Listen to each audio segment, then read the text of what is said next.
Hello and welcome back. This video covers the Unit 7 test review number 2. Starting with number 1, we notice that we can factor the numerator, this 16 minus 24x. We can pull out an 8, and that leaves us with 2 minus 3x. Now, this 2 minus 3x on the top and the 3x minus 2 on the bottom, they are opposites of each other. So we can actually cancel those out and then be left with a factor of -1.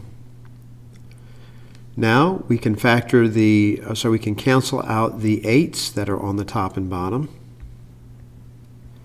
And what's left is the -1 multiplied by the 3, giving us a final answer of -3.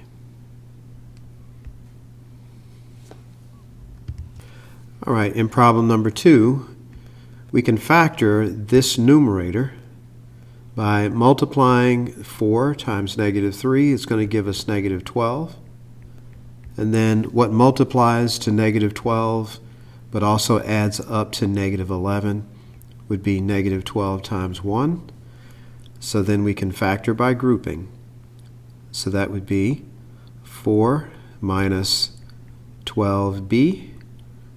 Close that up, that's your first group, plus b minus 3b squared. And that's your second group. Now we can factor out a 4 from this first group. So that would be 4 times 1 minus 3b.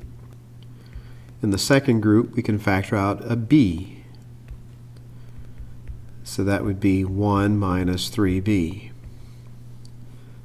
Now, the 1 minus 3b and 1 minus 3b is common, so that's going to end up being 1 minus 3b times 4 plus b. All right, so that is the factorization. All right, now we can cancel out the 1 minus 3b on the top with 3b minus 1 on the bottom because they're opposites of each other. And when you cancel them out, that's going to leave you with a factor of -1 on the top. We can also cancel out the 2's on the top and bottom. And so our final answer is the -1 multiplied by 4 plus b. And that's just negative of 4 plus b, or you could say -4 minus b.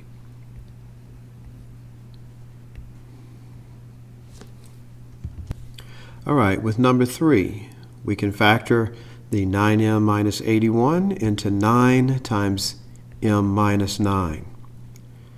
In the denominator, we can factor this expression by pulling out a 9, and that would be 9 times 3m plus 1.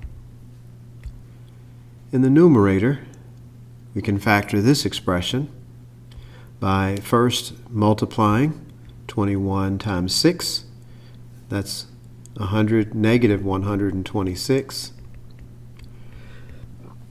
And then we find two numbers that multiply to negative 126, but that also add up to -11. And that's going to be -18 and +7. So we can factor by grouping. That's going to be 21m squared minus 18m in the first group plus 7m and then minus 6 in the second group. We can factor out a 3m from the first group. So factoring out a 3m leaves us with 7m minus 6. And in the second group, we just factor out a 1, leaving us with 7m minus 6. And so the final factorization of that would be 3m plus 1 times 7m minus 6.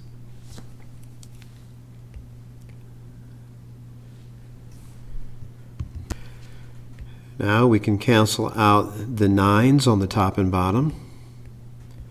We can also cancel out 3m plus 1's on the top and bottom.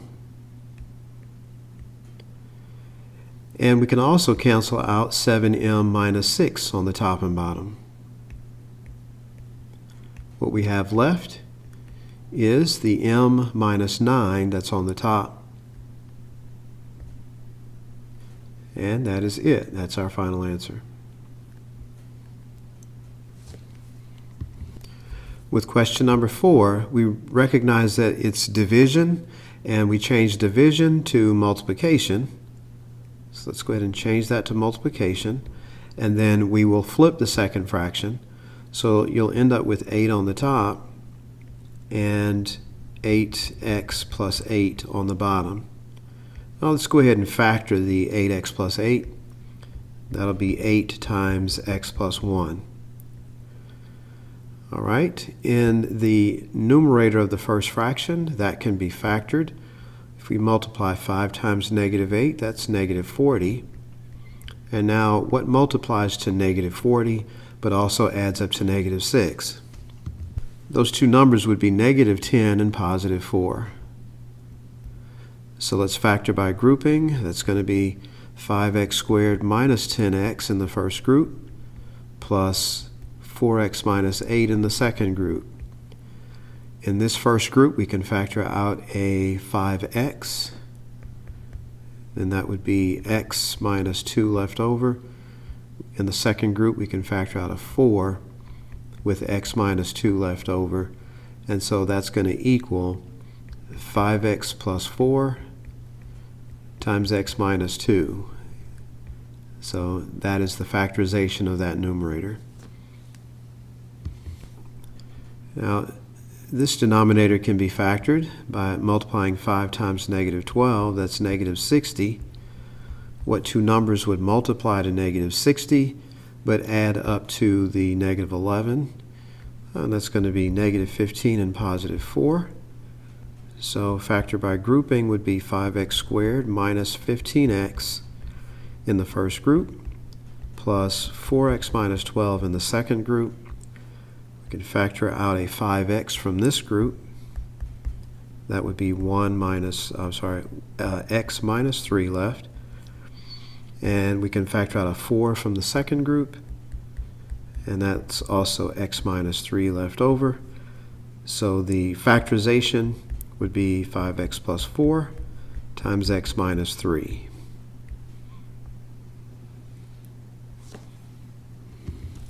And now we recognize that the 5x plus 4s can cancel each other out.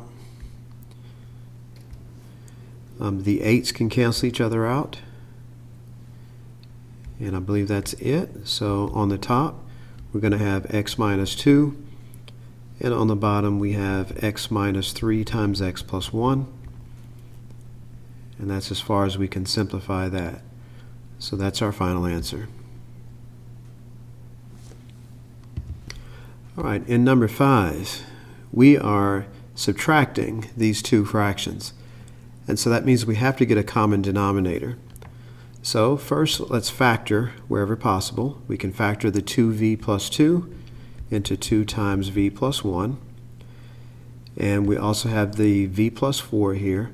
So our common denominator is going to be 2 times v plus 1 times v plus 4.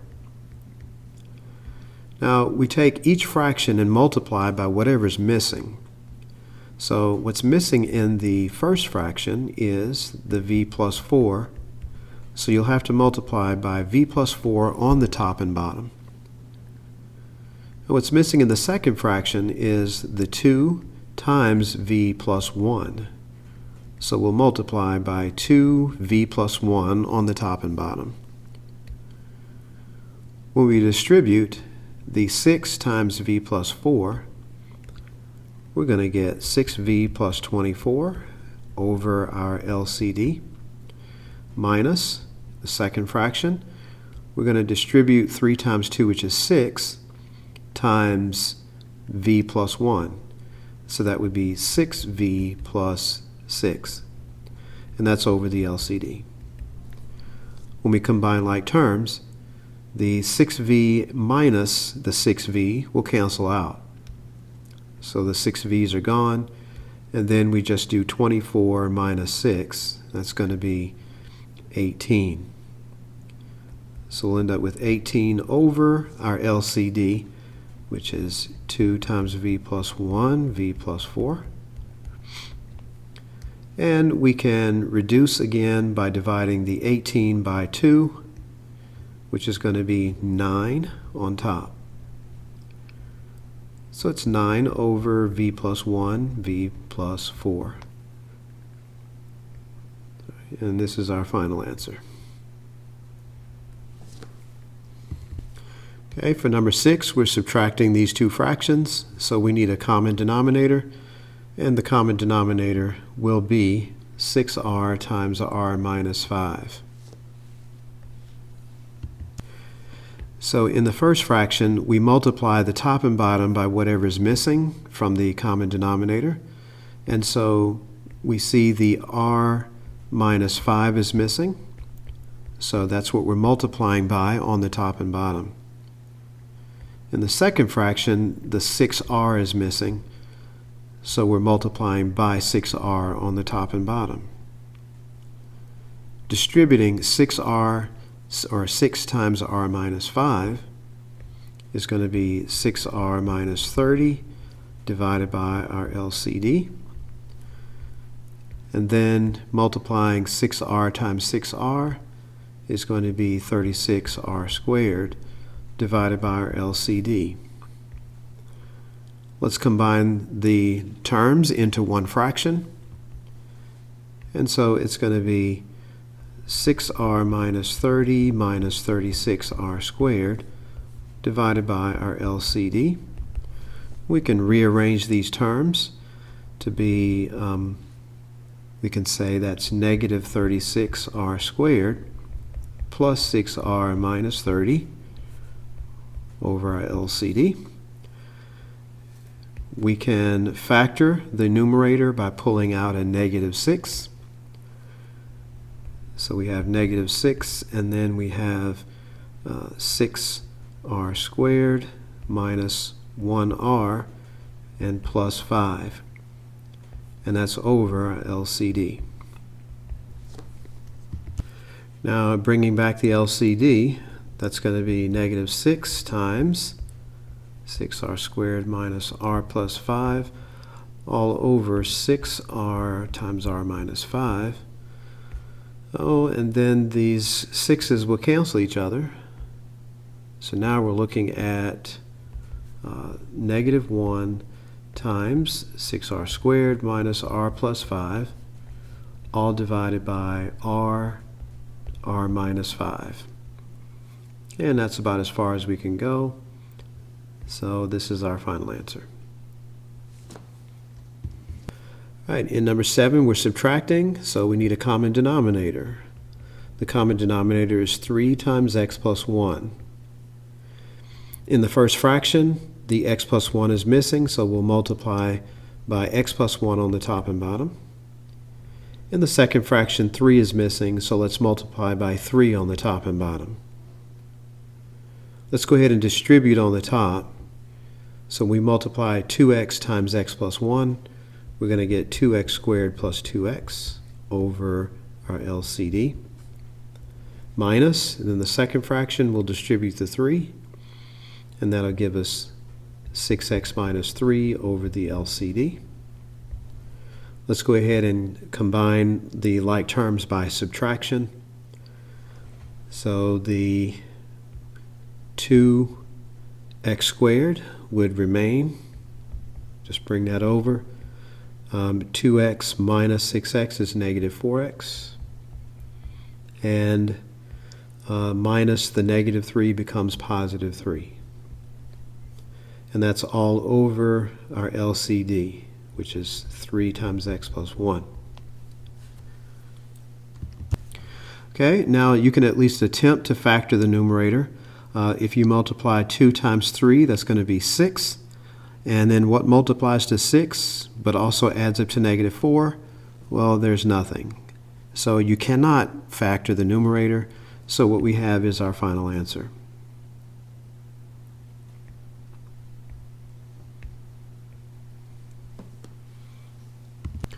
All right, in number 8, we're adding the two fractions, so again we need a common denominator. We can factor 3n plus 3 into 3 times n plus 1. And then our least common denominator is going to be 3 times n plus 1. We multiply each fraction by whatever is missing. In the first fraction, you're missing an n, so we'll multiply by n on the top and bottom. Second fraction, we need to multiply by n plus 1 on the top and bottom. Now multiplying n times 4 is going to give us 4n over the LCD plus, and then distribute the 6. That'll be 6n plus 6 over LCD. Now let's add the like terms. 4n plus 6n is 10n over the LCD. All right. The numerator, we can factor out a 2. So it'll be 2 parentheses 5n plus 3 all over the LCD, which is 3n n plus 1. Nothing cancels here, so this is as far as we can simplify. So we have our final answer. Now in problems 9 through 12, it says to solve each equation, and then remember to check for extraneous solutions. That is, any solutions that would make the denominator 0. All right, so to solve the equation, the first thing you want to do is find the LCD, and the LCD between these denominators is going to be 4a. So you'll multiply every term by 4a. Right? Everything gets multiplied by 4a. All right, in this first fraction, when you multiply by 4a, the 4a's will cancel each other, leaving you with just 5. Now, when you multiply the second part by 4a, the 4a on the top will be divided by 2a. The result of that is just going to be 2. So then the 2 gets distributed into the a plus 6. And that's going to give us 2a plus 12. All right, then we have the minus that comes down. And now the 2a divides into 4a 2 times. And then you're multiplying the 2 times the 5, which is going to be 10. Combine 12 minus 10. So now we have 5 equals 2a plus 2. Now let's subtract 2 from both sides. So 3a equals 2. And now let's divide by 2. So a is going to be 3 halves. All right, now this 3 halves does not cause the denominators to be 0, so a equals 3 halves is our solution. Number 10, we're solving the equation, so we're going to multiply every term by the common denominator, and that common denominator is 3n squared. So everything gets multiplied by 3n squared.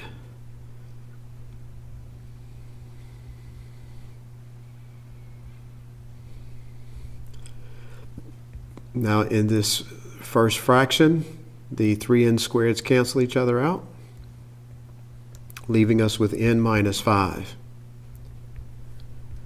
In the second fraction, the 3n squareds cancel each other out again, leaving us with the 1 on the top. In the third fraction, just the n squareds cancel, so we still have a 3 that's multiplied by the 6, giving us 18.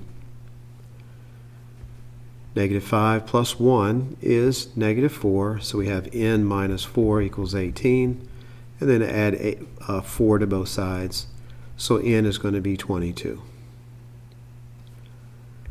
Now, if n is 22, that does not make any of the denominators 0, so n equals 22 is our solution. Okay, in number 11, our common denominator is going to be 6p plus 5. So let's multiply every term by 6p plus 5.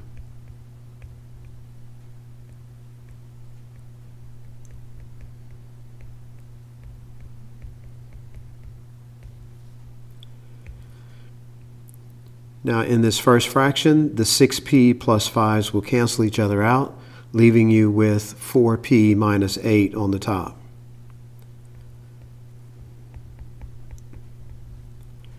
In the second fraction, the 6p plus 5s cancel each other, and that leaves you with the 5p squared minus 15p minus 20. On the other side of the equal sign, we distribute p into 6p plus 5, and that gives us 6p squared plus 5p. Let's combine all the like terms on the left side. So that'll give us 5p squared minus 11p minus 28.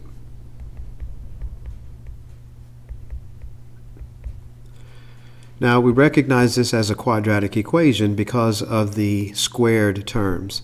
So we must get everything on one side and set the other side equal to 0. I'm going to let the left side be 0. So everything on the left side is going to be moved over to the right side. So the net result of that is going to be 0 equals p squared plus 16p plus 28. And that can be factored into p plus 14 times p plus 2. And then if we set each of these equal to 0 and solve, we're going to get p equals negative 14 and p equals negative 2. Neither one of these solutions will make the denominator 0, so therefore these are valid solutions. So our two solutions are negative 14 and negative 2. In number 12, our common denominator is k. So everything gets multiplied by k. So on the left, we're multiplying k times the 2k minus 4. That's going to give us 2k squared minus 4k.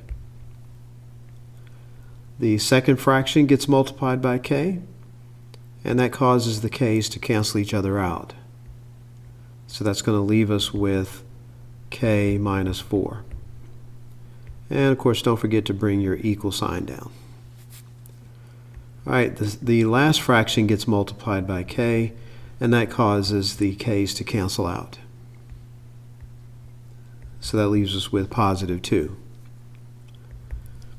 Combining like terms on the right, we're going to have k minus 2.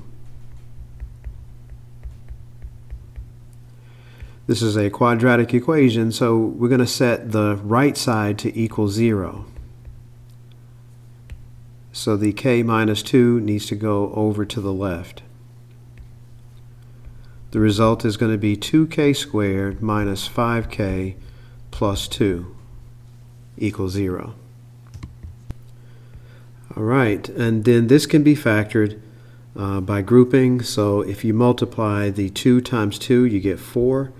And what multiplies to 4 but adds up to negative 5? Oh, that would be negative 4 and negative 1. So this would factor into, by grouping, this would be 2k squared minus 4k in the first group plus negative 1k plus 2 in the second group. In the first group, we can factor out 2k, leaving us with k minus 2. In the second group, let's factor out a negative 1, and that leaves us with k minus 2. So the complete factorization would be 2k minus 1 times k minus 2. we set that equal to 0, and then finish solving it. So if 2k minus 1 is 0, then k is going to be positive 1/2. And if k minus 2 is 0, then k is going to be positive 2. Now, neither one of these solutions makes the original denominators 0, so these are valid solutions. So our solutions are k equals 1/2 and k equals 2. Okay, starting with number 13, we have a graph. We're going to be identifying the holes, the vertical asymptotes, x-intercepts, horizontal asymptotes, and the domain, and also sketching the graph. First, let's begin by factoring. We can factor the numerator into 4 times x plus 1. We can also factor the denominator into x plus 3 times x minus 3. All right, let's find the x-intercepts first. The x-intercept is by taking the numerator and setting it equal to 0. So the numerator is 4 times x plus 1 equals 0. That's just going to be x plus 1 equals 0, which means that x is going to equal negative 1. So we have an x-intercept at negative 1 comma 0. And let's place that on the graph. So our x-intercept is here. Okay, those are x-intercepts. All right, let's find the vertical asymptote next. So the vertical asymptote is by setting the denominator equal to 0. So if x plus 3 times x minus 3 equals 0, x will be negative 3 and x will be positive 3. So we have two vertical asymptotes at negative 3 and positive 3. Let's go ahead and draw those in. Okay, so we have our vertical asymptotes. Our horizontal asymptote is found by looking at the degrees. The degree in the numerator is 1, and the degree in the denominator is 2. So the numerator's degree is less than the denominator's degree. That means we're going to have a horizontal asymptote at y equals 0. Let's draw that in. So we draw our horizontal asymptote going through 0. All right, so there's our horizontal asymptote. Okay. Our domain, we can figure out our domain actually without having to look at the graph, because the domain is all real numbers except where the vertical asymptotes are. All right, so the domain is simply going to be negative infinity until you get to the first vertical asymptote, which is negative 3. So negative infinity comma negative 3 union, then it's going to go from negative 3 to the next vertical asymptote, which is positive 3, and then union from 3 all the way out to infinity. All right, so that's your domain. Now, do we have any holes here? All right, do we have any holes? The answer is no, because we do not have any factors that are canceling each other out on the top and bottom. None of these factors cancel each other. So there are no holes. So let's just go ahead and state that there are no holes. All right. Okay, now we can simply go to our graphing calculator and put the equation in and get values from the table. All right, so we went to the calculator, we press our y equals button, we type in the equation, being careful to put parentheses around the numerator and the denominator. Let's go to our table, and this is where we're going to get our table's values from. All right, now let's go back to the page and let's copy some information into the table. Okay, we're back here on the page. This is my table. For points A and B, I chose 2 points that would be to the left of the vertical asymptote. So I chose -7 and -4, and these are the y values, and those are points A and B. Passing through points A and B, you have a curve like this. All right, I wanted to pick several points in between the 2 vertical asymptotes, so I chose -2, 0, and +2, which are points C, D, and E. And you have points C here, D here, and E there. And you would have a curve passing through those points like this. All right, finally, I wanted to pick a couple of points that was to the right of this vertical asymptote, so I chose 4 and 7. Points F and G are on the graph. Here's point F, and here's point G, and the graph that would pass through those points would go like this.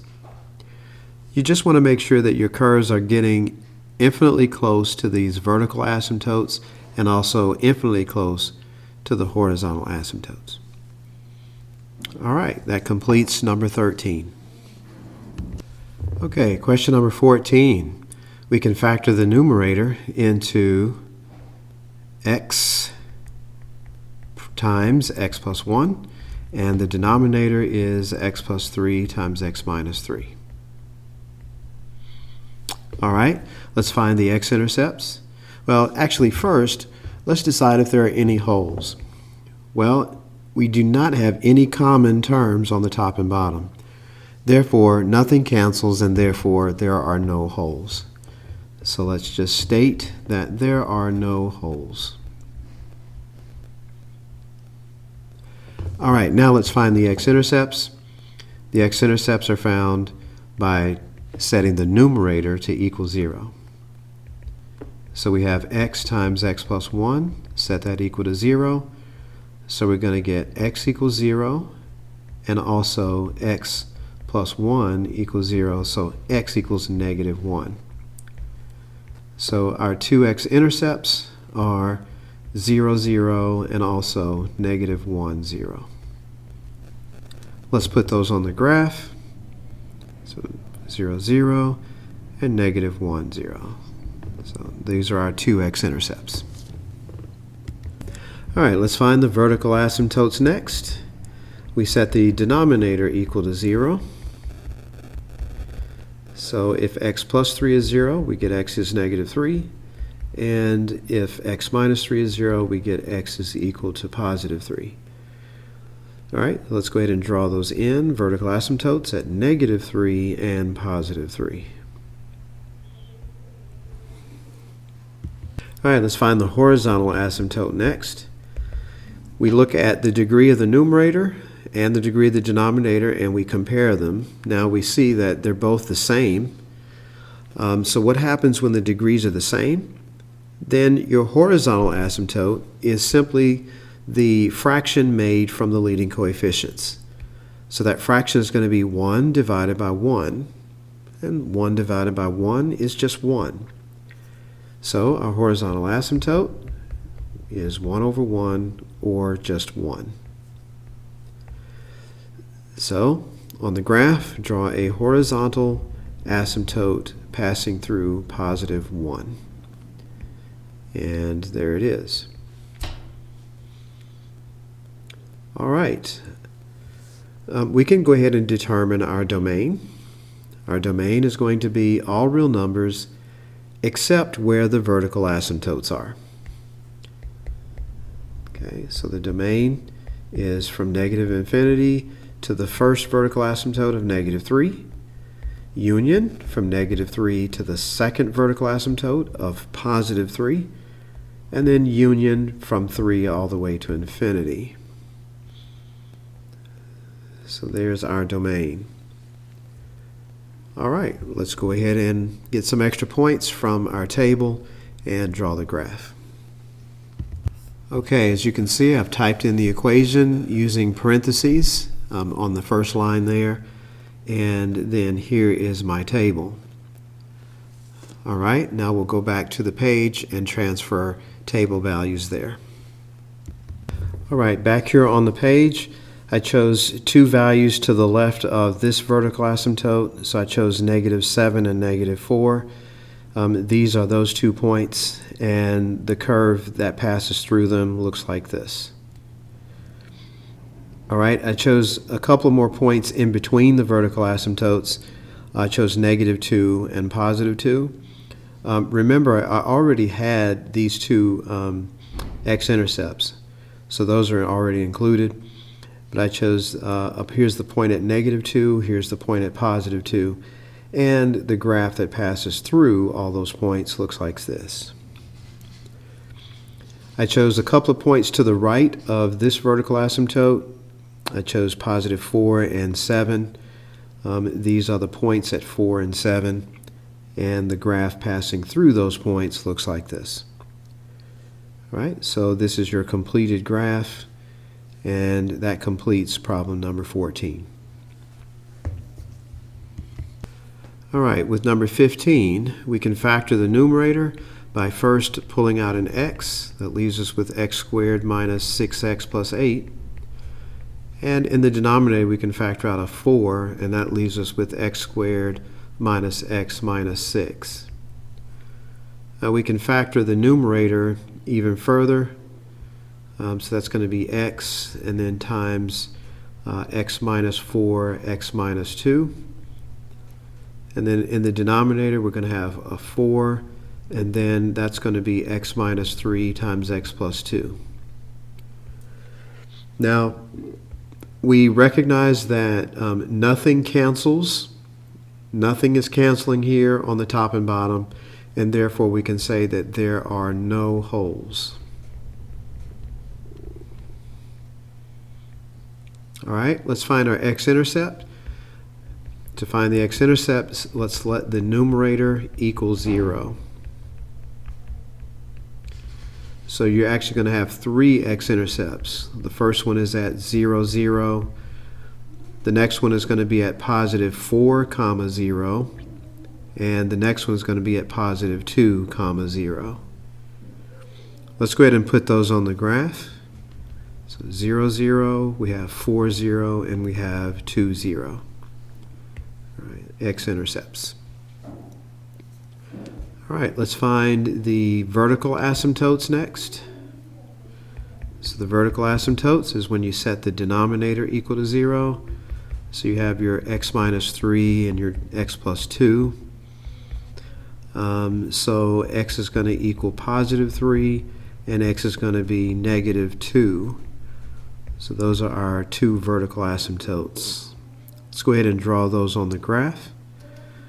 You have, this one is at +3, and you have one vertical asymptote at -2. All right, now let's look at the horizontal asymptotes. Looking at the degrees, in the numerator we have 3, denominator is 2. So in this case, the numerator is 1 greater than the denominator. So therefore, we do not have a horizontal asymptote, but we have a slant asymptote instead. So to find the slant asymptote, we need to divide the top polynomial by the bottom polynomial.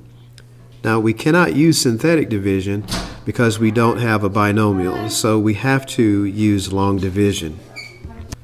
All right, so here we have the long division set up, and so let's go ahead and begin. So you're first going to divide x to the third by 4x squared. Well, that's going to leave you with 1/4 as the coefficient times x. Now you're going to distribute 1/4 x times all 3 terms in the divisor. So that's going to end up being x to the third minus, and then you're doing 1/4 times -4. That's going to be -1 x squared. And then you're also multiplying 1/4 times -24. So that's going to be minus 6x. All right, now we subtract. And of course, when we subtract, we change the signs. So that becomes minus, that becomes plus, and plus. It's going to be negative 6 plus 1 is going to be negative 5. So that's negative 5x squared. And 8 plus 6 is going to be positive 14x. And then you can bring down the plus 0 there on the end. All right, now we divide again. We're dividing the negative 5x squared by 4x squared. That's going to leave us with a coefficient of negative 5/4. And now we'll multiply the negative 5/4 times every term in the divisor. So negative 5/4 times 4x squared is going to be negative 5x squared. Negative 5/4 times negative 4 is going to end up being positive 5.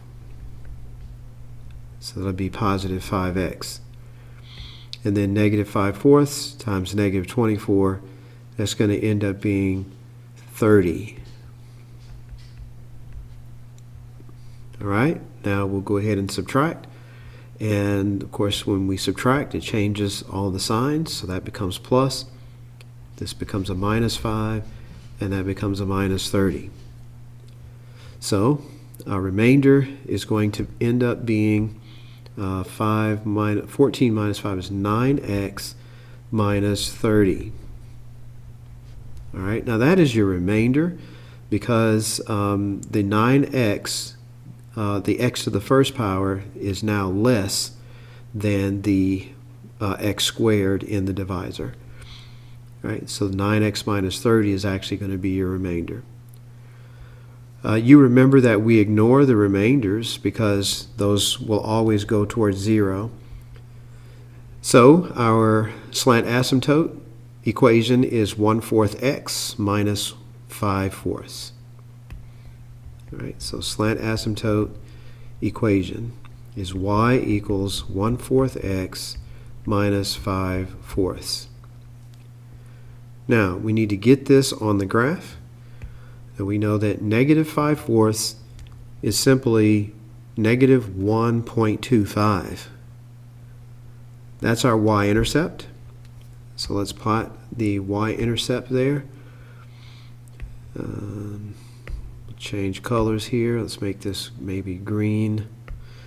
All right, so the y-intercept was going to be negative 1.25. And then it has a slope of 1/4. That means we'd go up 1 and over 4. So up 1 and then over 1, 2, 3, 4 would put us here. And then repeat that, go up 1 and over 4. And we have another point. And if we want to go backwards, we can go down 1 and to the left 4.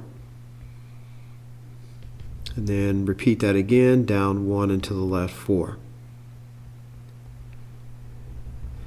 All right, so let's go ahead and draw in.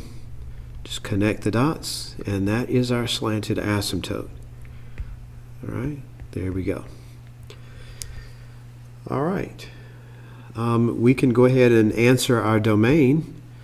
Our domain, again, is going to be all real numbers except where the vertical asymptotes are. So our domain is negative infinity to the first vertical asymptote, which is at negative 2, union from negative 2 to the next vertical asymptote of 3, union, and then from 3 all the way out to infinity. All right, there's your domain.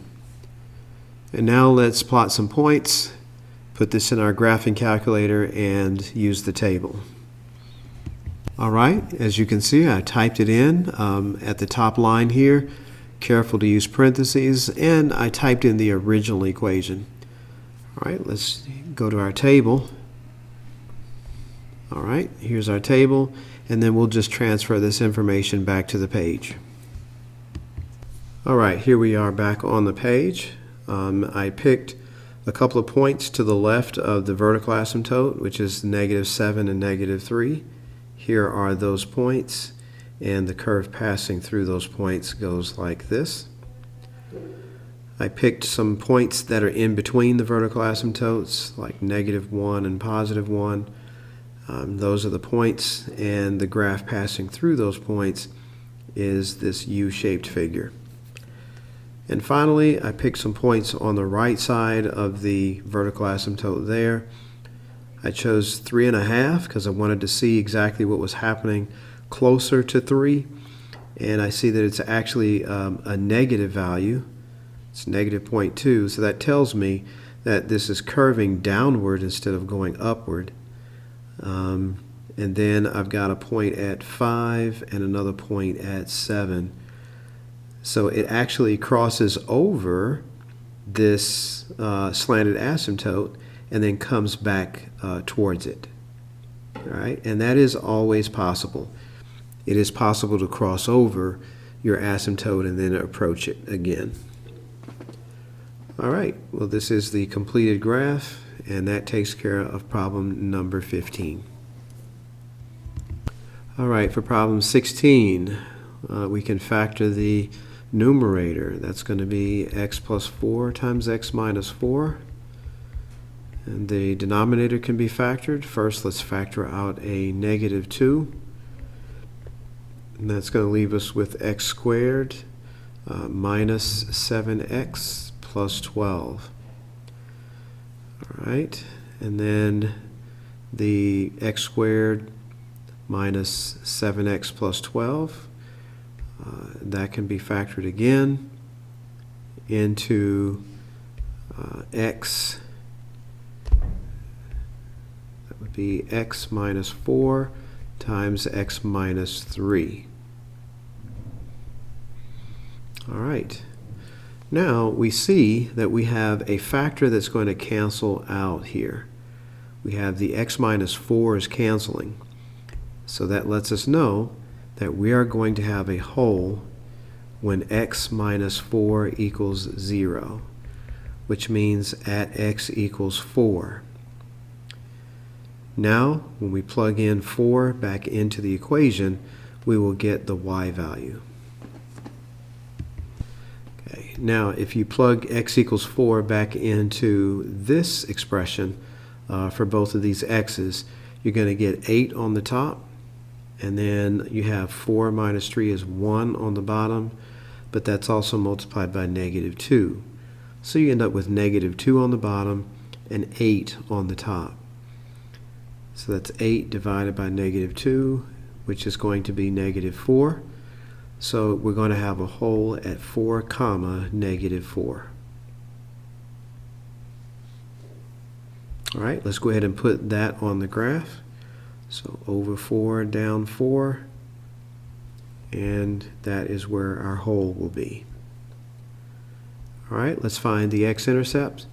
The x-intercept is by setting the numerator equal to 0, and that is the numerator that after you have crossed out the x minus 4. So the numerator is x plus 4. Set that equal to 0. And we end up with x equals -4, which is -4 comma 0, and that is our x-intercept. Okay, so x-intercept is here at -4. All right, let's get the vertical asymptotes. The vertical asymptote comes by setting the remaining factor in the denominator to equal 0. The remaining factor is x minus 3. So let's set x minus 3 to equal 0. And we get x is equal to +3. So we have a vertical asymptote at +3. Let's go ahead and draw that in. Okay. All right. Now we can figure out, let's do the horizontal asymptote next. Let's take a look at our degrees. The degrees are the same. They're both 2's. So when the degrees are the same, the horizontal asymptote is the fraction that is formed from the leading coefficients. So that would be negative 1 over 2, or negative 1/2. All right, so horizontal asymptote is y equals negative 1/2. Let's go ahead and draw that in. So going through negative 1/2, we just draw a horizontal line. Okay. All right. I think we can establish our domain. Our domain is going to be all real numbers except where the vertical asymptote is, and also except where the hole is. So you're excluding the vertical asymptotes and the holes from your domain. All right, so your domain is from negative infinity to the vertical asymptote 3, union 3 to where the hole is at 4, union 4 to infinity. All right, there's your domain. All right, and I think we have everything else, and now we just need to go to our table and get some extra points. All right, the equation is typed in up here on the top line using parentheses, and there's my table, and let's transfer the information back over. Okay, back on the page, these are the x values that I chose to the left of the vertical asymptote. And here's the point at -7, and here's the point at +2, and we already had this x-intercept. And as you can see, the curve passing through those points goes like this. All right, the points I chose to the right of the vertical are 5 and 7. Here's the point at 5, and here's the point at 7, and it has to pass through those 2 points, also passing through the hole. And that curve looks like that. All right, there's your complete graph. That's number 16.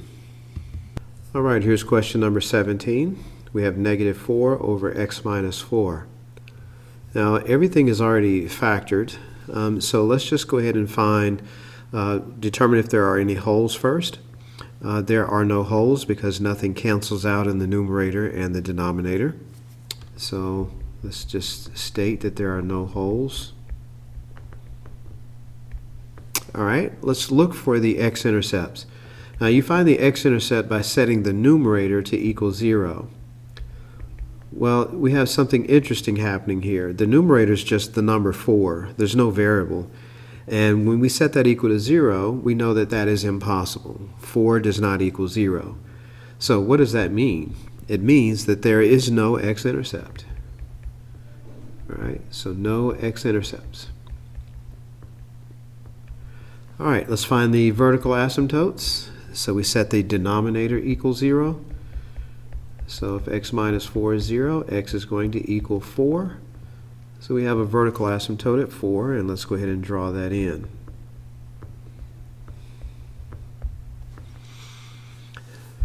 Okay, let's see, horizontal asymptotes. Well, the degree of the numerator is actually 0 because there's no variable at all. So that would be raised to the 0 power. And the denominator has a degree of 1. So the numerator's degree is less than the denominator's degree. Therefore, our horizontal asymptote is going to be y equals 0. And let's draw in the asymptote there. Okay. I think we have found everything else that we need. Let's talk about the domain. So the domain is going to be all real numbers except where the vertical asymptote is. So that's going to be negative infinity to 4, union 4 to infinity. And now all we need is some extra points. So we're going to go to our calculator and our table. All right, you can see the equation is typed in. Notice I use parentheses around the denominator. And there is our table. So let's transfer back to the page. All right, back on the page, the numbers I chose to the left of the vertical asymptote were -7, 0, and 3. And these are the 3 points there. And the graph passing through them is going like that. All right, the numbers I chose to the right of the vertical are the 5 and 8. These are the points that are there. And this is the graph passing through those points. All right, that takes care of number 17. And here's question number 18. We can factor the numerator into x plus 3 times x plus 1. And we can factor the denominator by factoring out a -4, leaving us with x plus 4. Nothing cancels on the top and bottom, so that means there are no holes.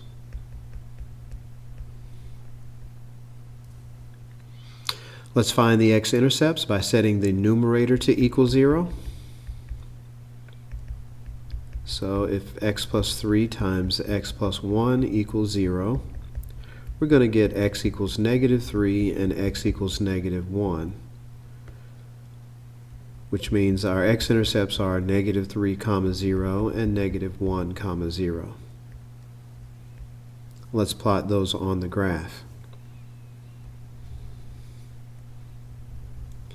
All right, so here are our two x-intercepts. Let's find the vertical asymptotes by setting the denominator to equal 0.